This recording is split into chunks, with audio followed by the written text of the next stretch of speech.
Hey everybody, and welcome to another Frost Reads Reddit.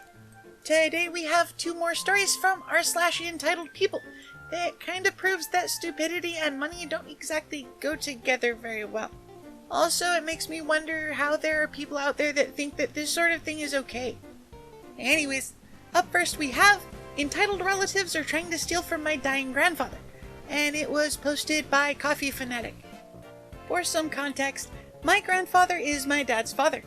I never had much of a relationship with my dad, but I kept in touch with my grandpa over the years just to check in with him and see how he's doing.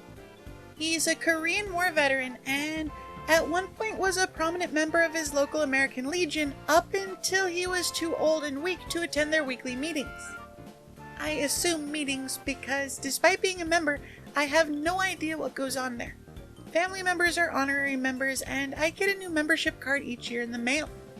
Anyways, he's about to be 100 in a couple months. He's aware of the situation with my mother, and he's always regretted not pushing his son to fight for custody of my siblings and I when we were kids. My dad didn't want kids, and my mom had us just for the free money and child support.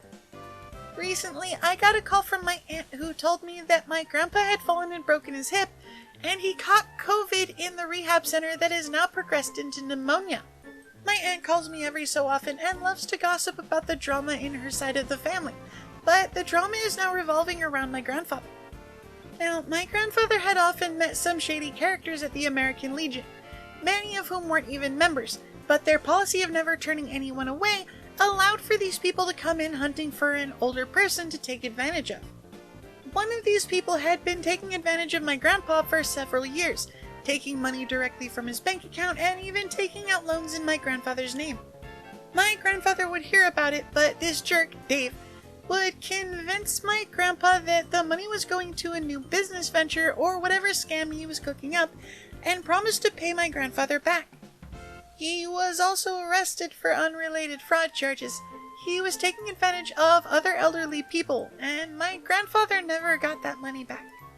My grandfather has a terrible habit of never saying no, and when he's stolen from, he just kinda takes it in stride. I want to mention that my grandfather invested in companies that are huge now, but back in the day they were small businesses, and over time, those stocks grew and my grandpa is now rich.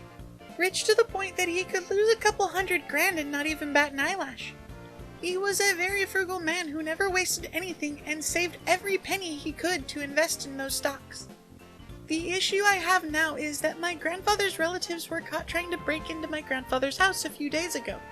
A neighbor called the police on them and they told the cops that it was their right to go into the house because it belonged to them now that my grandfather is going to, quote, die any time now. They were promptly told to leave and not come back. My aunt tells me they are calling the rehab center and demanding the keys to my grandfather's house so they can collect what's owed them, which is absolutely nothing.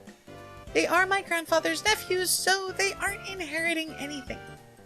My aunt, my grandpa's eldest, has already begun the process of getting a restraining order to keep them away from my grandfather and his home.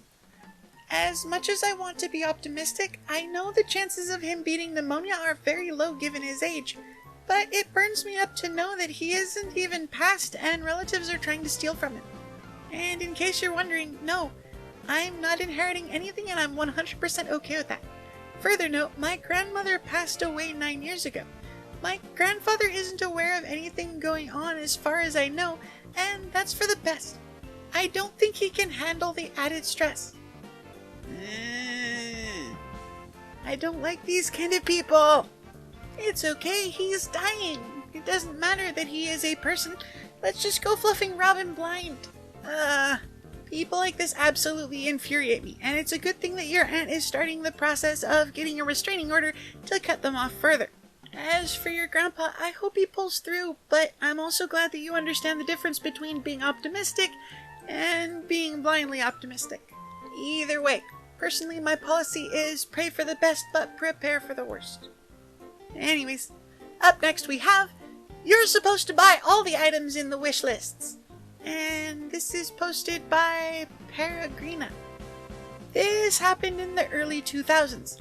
The guy whose story this is was owner of an internet cafe I used to hang out at the time, cafe owner or CO.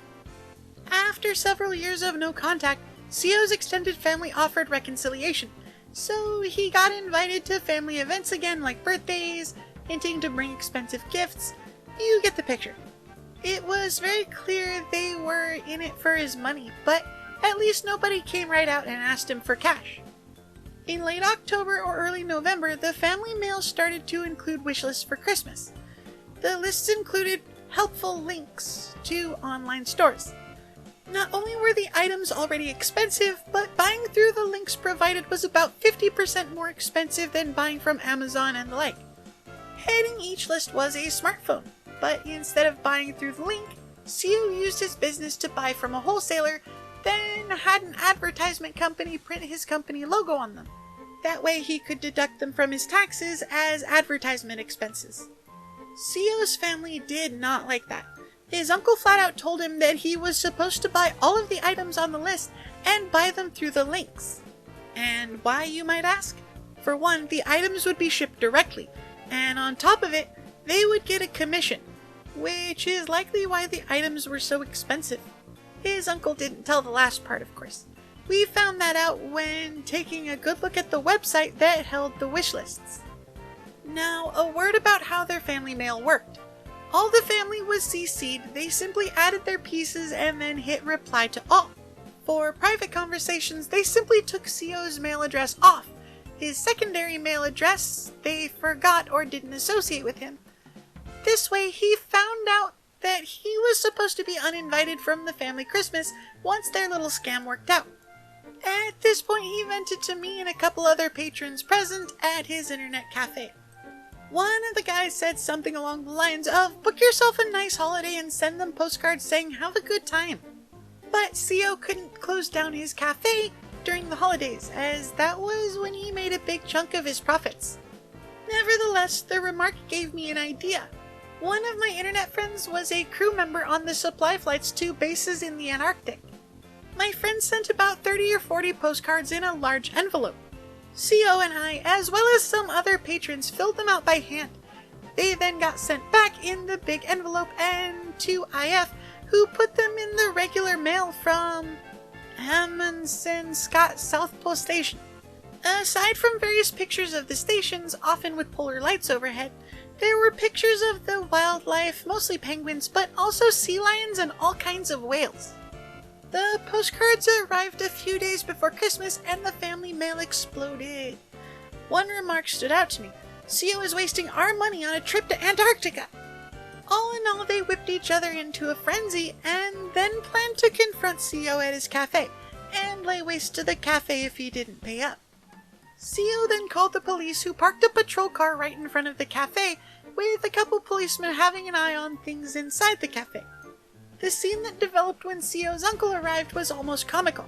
They tried to talk to him in private, but CO told them that they can talk right in front of the police. Their little scheme was revealed anyway, as not all of the family are swine, some even warned me. Later, every family member then suspected everyone else of being snitches. They must have had a really merry Christmas together. Hey, how dare he get you a nice new phone? I mean, it is his money and he does work hard for it, but apparently it belongs to you, right? I really don't like people who think like this, and honestly, I hope they get what they deserve, a crummy Christmas. And as for CO and OP, good on you! Sometimes it takes a village to put some entitled brats in their place.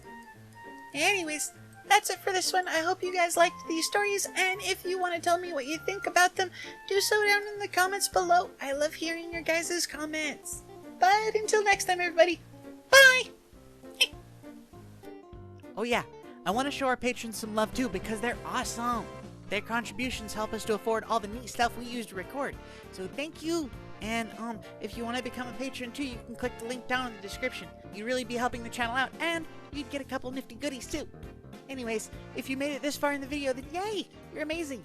By the way, subscribe! Please don't make a foxy bag.